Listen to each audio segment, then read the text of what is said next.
I hope you are doing well. Today we will talk about how to fix or how to solve the problem of Prime Video app. You will click on settings.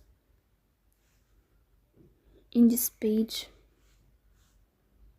you will click on apps, you will go to settings, then you will click on apps, default apps, app settings. In this page you search about the application of Prime Video and you will click here. Then you will click on first stop and you will click OK.